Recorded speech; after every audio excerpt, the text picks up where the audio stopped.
Ketika mendengar kata sel, apa yang terlintas di benak kalian? Apakah sesuatu yang kecil, berbentuk kotak, atau bulat? Atau justru sekat-sekat? Apa pentingnya sel bagi kehidupan kita? Di dalam video ini kita akan belajar memahami apa itu sel, serta bagaimana melihat sel melalui mikroskop. Yuk simak video berikut ini. Hal yang perlu kita pelajari dalam tahap pertama ini adalah apa itu sel. Ketika kalian melihat bunga yang indah di taman, terlintaskah di benak kalian mengapa bunga-bunga tersebut memiliki warna-warna yang indah? Kira-kira apa yang menyusunnya? Sekarang mari kita bandingkan dengan bangunan kelas kita. Asumsinya bunga dan kelas. Apa yang menyusun bangunan ini? Material apa yang membentuknya? Ruangan kelas kita tersusun dari batu bata, semen, pasir, dan bahan material lainnya.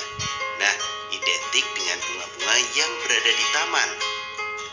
Bunga yang ada di taman tersusun dari bagian-bagian kecil yang disebut dengan sel. Bukan hanya bunga saja, tetapi seluruh makhluk hidup tersusun dari sel. Dari sini kita tahu bahwa sel merupakan unit atau bagian terkecil yang menyusun tubuh makhluk hidup. Sel begitu kecil dan tak terlihat oleh mata kita. Tetapi hal tersebut tidak menghalangi para ilmuwan untuk meneliti sel. Mereka berusaha menciptakan suatu alat untuk mengamati sel. Kemudian melalui proses serta penelitian yang panjang, akhirnya terciptalah suatu teori tentang sel. Teori sel tersebut menyatakan bahwa seluruh makhluk hidup tersusun atas sel. Yang kedua, sel adalah unit dasar dari struktur dan fungsi makhluk hidup. Yang ketiga adalah seluruh sel berasal dari sel sebelumnya. Teori sel ini berlaku untuk seluruh makhluk hidup, baik untuk yang besar maupun yang kecil. Teori tersebut mendorong para ilmuwan untuk mempelajari tentang makhluk hidup beserta cirinya. Nah, tadi Mister mengatakan bahwa para ilmuwan ini menggunakan suatu alat untuk mengamati sel. Nah, selanjutnya kita akan membahas alat tersebut. Apa sahabat? Mikroskop. Para ilmuwan yang meneliti tentang sel membutuhkan suatu alat untuk meneliti bagian-bagian sel. Tanpa mikroskop, teori tentang sel tidak akan tercipta. Dan tentu saja penelitian tentang tubuh makhluk hidup tidak akan dapat dilakukan.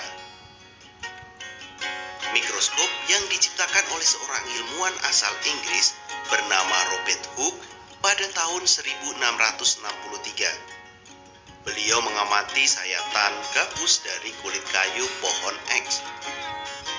Mikroskop sangat penting dalam penelitian. Dua karakteristik yang dimiliki oleh suatu mikroskop, baik itu mikroskop cahaya maupun elektron, adalah perbesaran dan resolusi gambar. Perbesaran berhubungan dengan perbesaran gambar, sementara resolusi berhubungan dengan kejelasan gambar yang diamati. Nah, sahabat, kita amati bagian-bagian mikroskop berikut. Kita cermati bagian mikroskop dari bagian paling atas.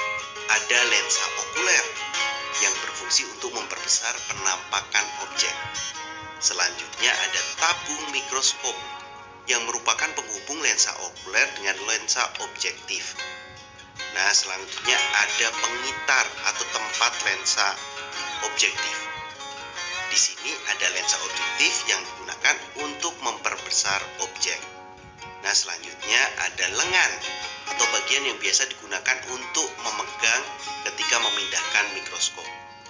Selanjutnya ada tombol pengatur pemusat yang mengatur intensitas cahaya. Nah, untuk mengatur fokus nih, ada yang namanya mikrometer dan makrometer. Atau biasanya dikatakan mikrometer itu pemutar halus, makrometer itu pemutar kasar, yang sama-sama digunakan untuk memfokuskan bayangan yang akan diamati. Nah, selanjutnya ada dasar mikroskop yang menjaga kedudukan mikroskop. Ada juga meja objek dan juga lampu ataupun sumber cahaya. Nah, ini adalah bagian-bagian dari mikroskop. Perlu sahabat ketahui bahwa perbesaran mikroskop sangat dipengaruhi oleh perbesaran lensa objektif dan lensa okuler. Hasil perbesaran total merupakan perkalian dari perbesaran lensa objektif dan lensa okuler. Sahabat bisa perhatikan tabel berikut untuk menambah pemahaman bagaimana perbesaran total yang merupakan perkalian dari perbesaran lensa okuler dengan lensa objektif. Tahukah kamu bagaimana sejarah penemuan dan perkembangan sel? Nah, ada beberapa ahli yang dikenal dalam penemuan sel. Ada Robert Hooke, Robert Brown, Matthias Jacob Schleiden dan Theodor Schwann, Rudolf Virchow, Felix Durjardin, dan Max Kuhle. Robert Hooke, dia adalah orang yang pertama kali mengemukakan tentang sel.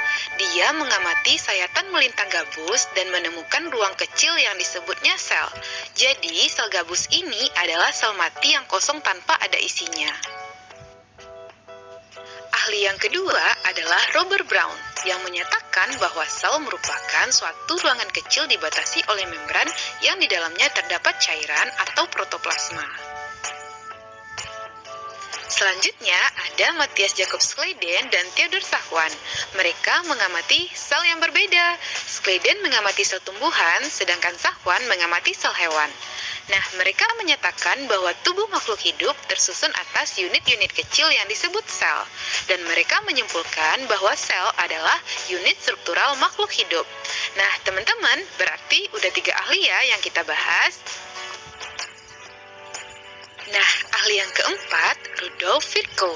Dia menyatakan bahwa sel berasal dari sel sebelumnya yang dikenal dengan pernyataan omne cellula ex cellula. Selanjutnya, Felix Durjardin. Dia menyatakan bagian yang paling penting dari sel adalah cairan sel. Nah, cairan sel ini diberi nama protoplasma oleh Johannes Purkinje. Ahli yang terakhir, Max Kuhle, yang mengemukakan bahwa sel adalah unit fungsional makhluk hidup yang didasarkan adanya protoplasma sebagai dasar fisik kehidupan. Jadi, di sitoplasma ini berlangsung berbagai proses yang mendasari kehidupan makhluk hidup. Luar biasa ya, hasil penemuan para ahli. Mereka merumuskan perkembangan sel dari sel mati hingga sel yang mendasari kehidupan kita. Tipe sel.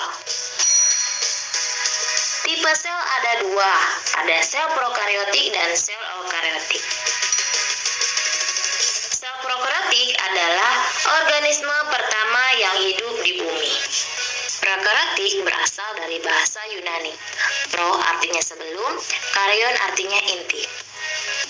Sel yang tidak memiliki nukleus. Materi genetiknya yaitu DNA terkonsentrasi pada nukleoid. Sel prokariotik memiliki DNA sirkuler, yaitu plasmid, ribosom untuk sintesis protein, membran plasma, dan dinding sel. Sebagian besar memiliki alat gerak berupa flagella dan pili. Diameternya sekitar 0,1 sampai 1 mikrometer. Bentuknya bulat, batang, dan datar, bersifat autotrof dan heterotrof. Cyanobacteria. Sel eukariotik. Tipe sel yang satu ini merupakan sel yang paling kompleks jika dibandingkan dengan sel prokariotik. Sel eukariotik memiliki membran yang mengikat nukleus dan organel sel lainnya di dalam sel. Organel sel yang saling terikat satu sama lain ini membentuk suatu sistem seluler yang fungsional. Eukariotik berasal dari bahasa Yunani. Eu artinya sebenarnya, karion berarti inti. Jadi, materi genetik dibungkus oleh membran inti dan memiliki nukleus sebenarnya. Pada sitoplasma atau daerah antara nukleus dan membran inti, terdapat medium cair berupa sitosol dan organel sel yang tidak ada pada sel prokariotik. Diameternya sekitar 10 sampai 100 mikrometer.